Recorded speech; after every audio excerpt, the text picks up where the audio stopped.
The storm howls through the forest. Rain lashes the earth, and thunder cracks like a warning from the sky. Trees bend and groan, their branches twisting under the weight of wind and water. The forest breathes danger. Through the mud and shadows, two German shepherds charge forward. Silent, focused, relentless. Their names are Fong and Ember. Their paws hit the ground with purpose. They are not just tracking a scent. They are answering a call no one else could hear. Chained to a tree deep within the forest, a man is barely holding on. His name is Caleb Voss, a forest ranger. Blood mixes with rain at his feet. His wrists are torn raw. His breaths are shallow, broken. But his eyes are still open, flickering with the last traces of life. The dogs stop.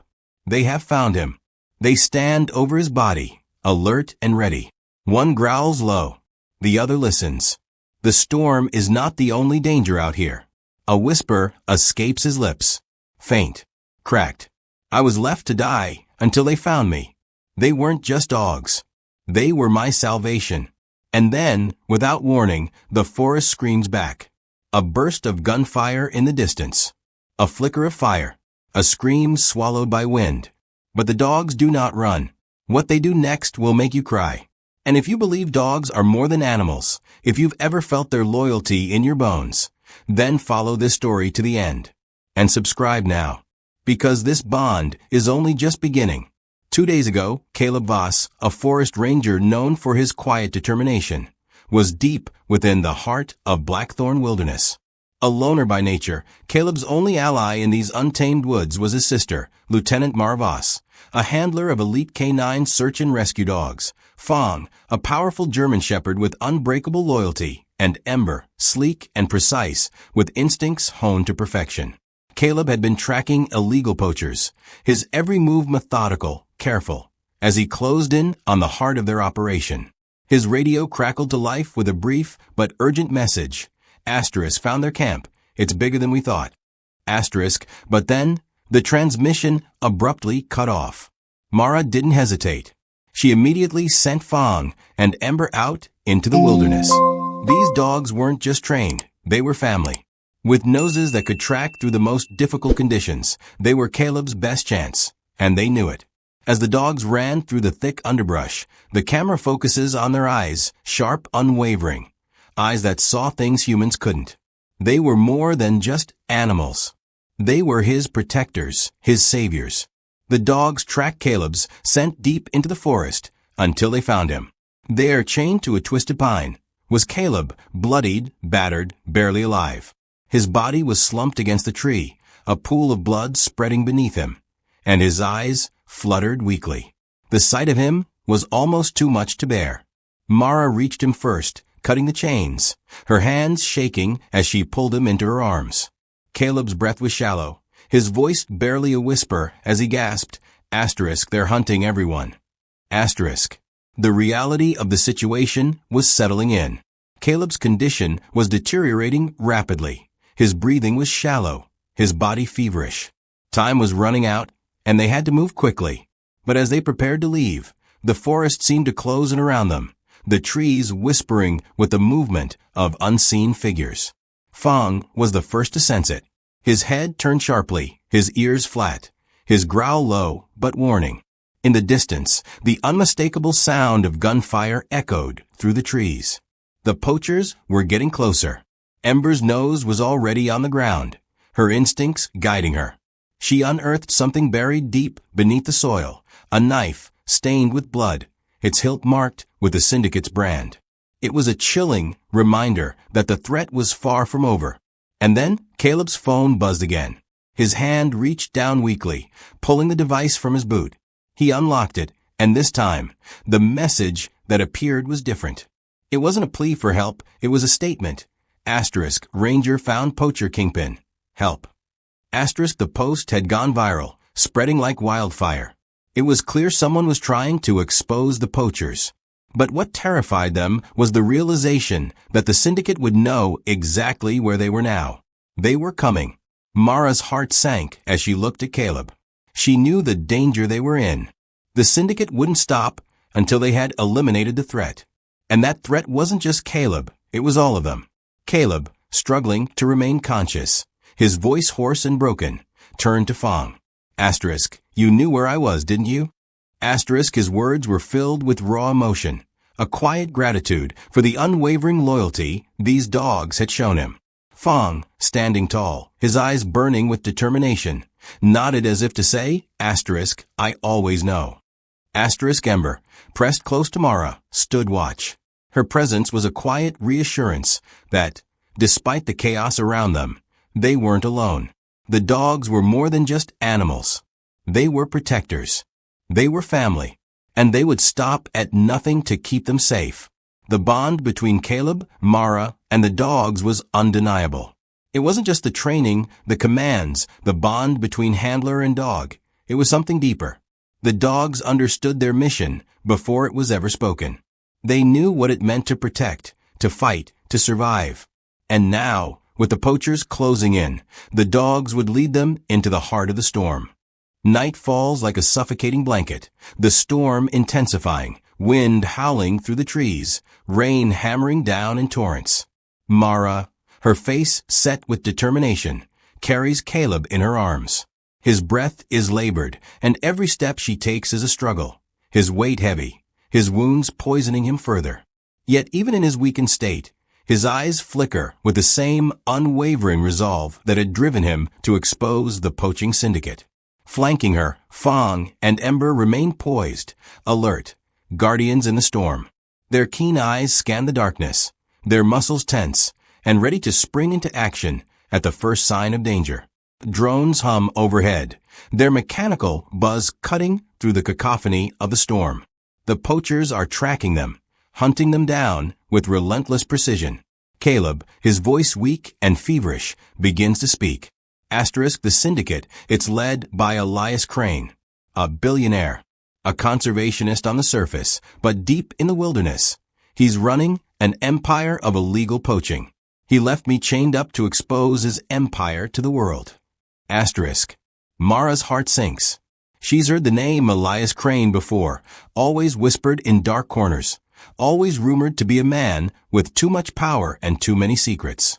But hearing Caleb speak it in the dead of night with a storm raging around them makes it all too real.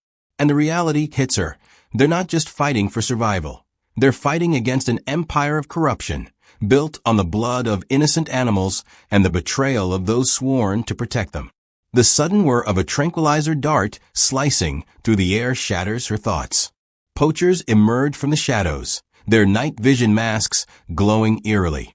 The first dart hits Caleb, but before it can take effect, Fong leaps into action. His powerful jaws sink into the arm of the poacher, tearing through flesh with brutal force. The poacher screams in agony as Fong rips into him, his own blood spraying across the mud. Ember moves with lightning speed, dodging another dart and pulling Mara to the side just in time to avoid being hit. They've trained together, fought together. In moments like these, the bond between them is everything. But Caleb's condition is worsening. The poison from his wounds is spreading through his body, turning his skin an unhealthy shade of pale. His fever spikes as the tranquilizer takes effect, and his breathing becomes shallow. As they move deeper into the woods, Caleb's voice, ragged and weak, breaks through the chaos. Asterisk, I uncovered their ledger, names of corrupt rangers who've been working with the syndicate. Asterisk, his eyes flicker as he struggles to stay conscious. Asterisk, there's one name that stands out, Mara's captain, Holt. Asterisk, the words hang in the air like a death sentence. Is Holt a traitor? The man who had always been a mentor to Mara, the man she trusted. Could he be part of this deadly game? Fong, still with his senses sharp as ever, sniffs the blood-stained knife that Ember had uncovered earlier. His nose twitches, and he growls low, confirming what Mara had feared. The scent is unmistakable. Holt's men are not just enemies. They've infiltrated their own ranks. The betrayal runs deep. Exhausted, and with Caleb slipping in and out of consciousness, the group stumbles upon a cave. Its dark mouth offers shelter from a storm, a temporary refuge. Inside, the air is thick with tension as Mara carefully lays Caleb down, using what little medical supplies they have left to stabilize him. Her hands shake, but she forces herself to focus. If they don't do this, Caleb won't survive the night. Fong and Ember take up guard positions at the cave entrance, their senses heightened as they listen for any movement outside. The wind howls, but it's the voices over Mara's calm that cut through the noise like a knife. It's Holt. His voice crackles over the radio, cold and threatening. Voss, surrender. Caleb's a liar. Mara freezes, her heart pounding. She wants to believe Holt. She wants to think that this is just a misunderstanding, that the man who had mentored her had to be innocent. But deep down, she knows what she's heard and what the dogs have already confirmed. Holt's betrayal is becoming undeniable. Her gaze shifts to Fong and Ember. Their eyes are steady, unwavering. They know. They've always known. The growl that rises from Fong's chest is a warning to Mara that they aren't alone in this cave, and that time is running out. As if to confirm their fears, Holt's men are closing in, and the tension is palpable. Then, something happens that no one expects. Ember, who has been pacing at the cave entrance, suddenly bolts into the storm without warning. Mara calls out, but the wind snatches her words away. Ember disappears into the night, leaving Mara and Caleb vulnerable in the cave. Over the comm, a voice taunts Mara.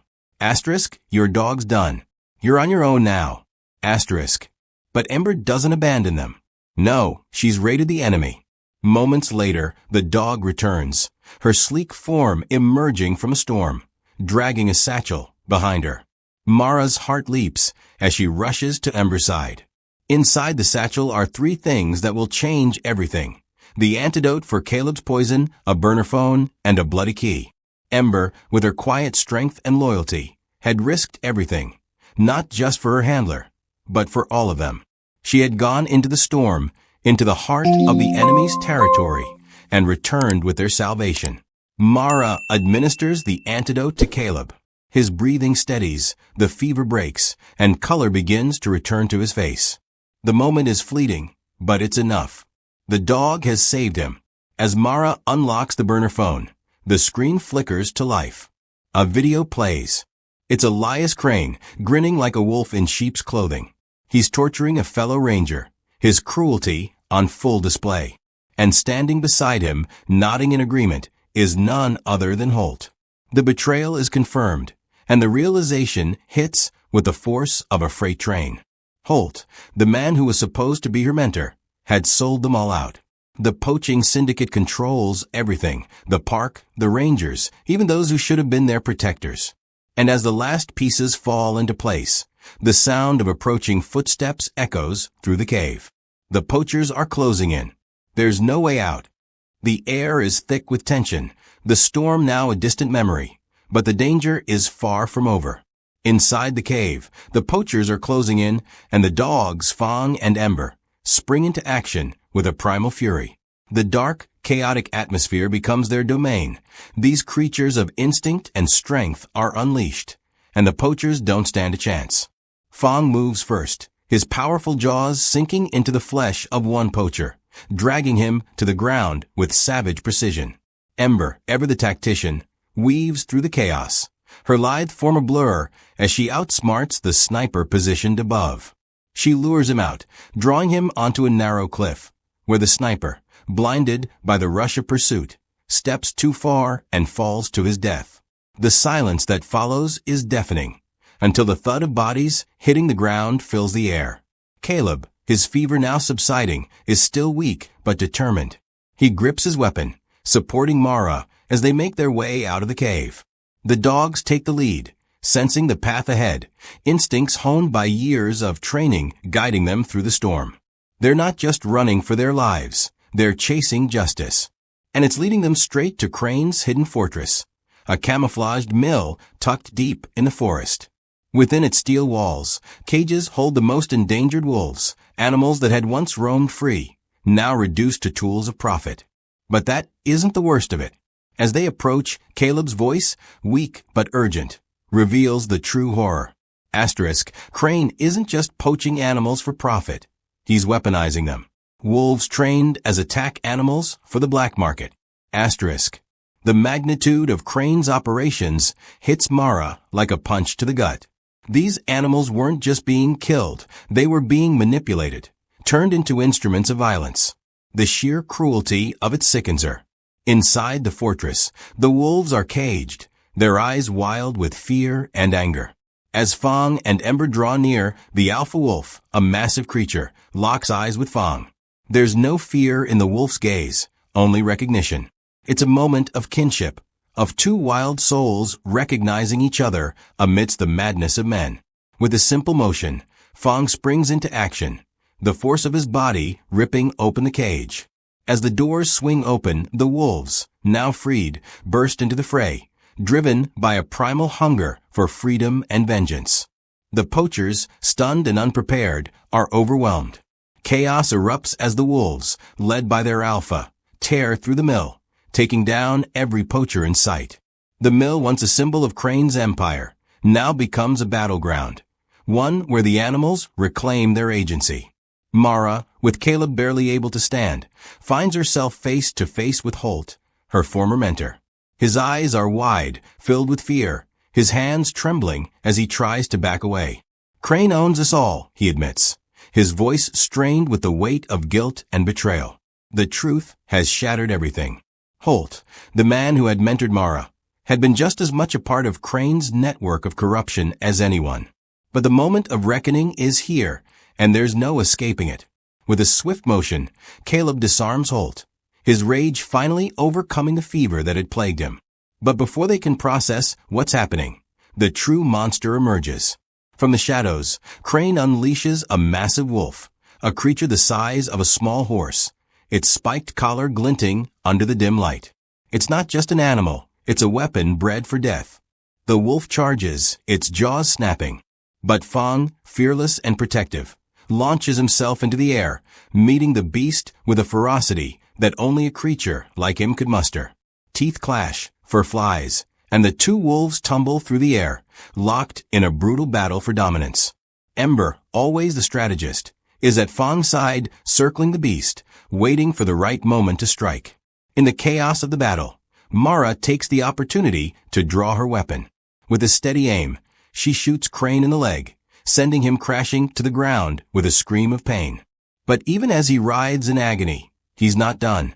In a final act of desperation, he activates a hidden mechanism, igniting a nearby gas tank. The mill erupts in flames, a fiery inferno consuming everything in its path. Ember is caught in the blast, pinned beneath the monstrous wolf. Fang, driven by the need to protect, frees the alpha wolf, its eyes flashing with fury. In an instant, the two wolves engage in a vicious fight, the alpha tearing into the spiked wolf with unrelenting force. The two beasts collide in a cacophony of teeth and muscle, and after a brutal struggle, the alpha wolf prevails, taking down Crane's beast in a final, fatal blow. The flames grow ever closer. Mara, knowing the mill is collapsing around them, grabs Caleb, dragging him towards the only possible escape. But Ember is still trapped beneath the fire and rubble. Holt, in a final act of redemption, rushes to the dog's side. He pulls Ember free, his own body suffering from burns as he does so. But it's too late. He's caught in the inferno. Holt's life ends in that moment, his sacrifice offering them the chance to escape. Outside, federal agents swarm the area, having been tipped off by the unmistakable tracks Ember had left behind in the snow. They rush in, their guns drawn, but it's already over. Crane is dragged from the mill, choking on the smoke that fills the air. His empire, built on the suffering of animals and the betrayal of those he manipulated, has crumbled. Justice has finally been served. Asterisk, the wolves were freed, and the hunters became the hunted. Asterisk. The first light of dawn breaks over the burned remains of the mill, its jagged silhouette a grim reminder of the violence that just transpired. The forest, scarred by flames and battle, begins to breathe again, the air thick with the scent of smoke, but alive with a quiet strength. Amid the wreckage, Mara and Caleb kneel beside Fang and Ember, two dogs whose loyalty has transcended every limit, whose courage has been the fire that kept them moving forward. Caleb, still weak but alive, looks into Fang's eyes and whispers, "You carried my soul back." His voice cracks with emotion, raw and vulnerable. Fang, ever stoic, responds with nothing but a solemn gaze, understanding the weight of those words without needing to speak a single one. Ember, standing tall beside them, scans the horizon, her senses sharp, always alert, always watching. Her presence is a comfort, a reminder that the fight isn't over, but they have made it through together.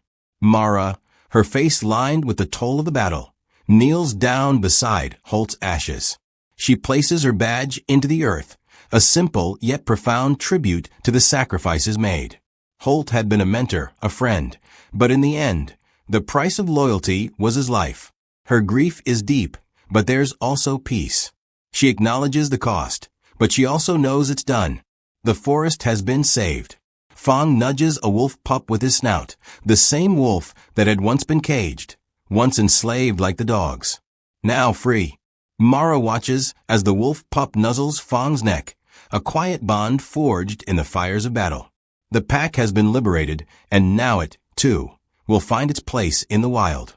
The wolves, free from the shackles of cruelty, slip into the forest's depths, leaving behind only the echo of their presence. With a final lingering glance, the dogs, Fang and Ember, join the wild pack.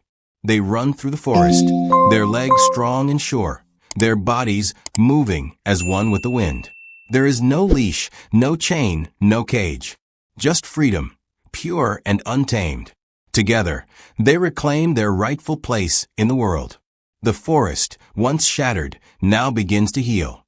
The world is vast, but for a moment it feels small, serene, balanced. It is in this stillness that Mara's voice breaks the silence, filled with reverence and understanding. Asterisk, they broke our chains, human and wild. Asterisk, the dogs, the wolves, and the people, they are all free now. But the journey, the fight, the bond between them, lives on. And that bond is unbreakable. The true heroes of this story weren't just people. They were the dogs, the guardians, the protectors who didn't hesitate, who fought with everything they had. They saved lives. They showed us the true meaning of loyalty, bravery, and love. Now, you've witnessed their story, their journey. Don't let it end here. Subscribe now and be part of the legends that continue to rise, because the fight for what's right, the battle for freedom, never truly ends. These dogs, these warriors, they're not just part of story. They are the heartbeat of a legend that keeps going. Don't miss it. Subscribe now.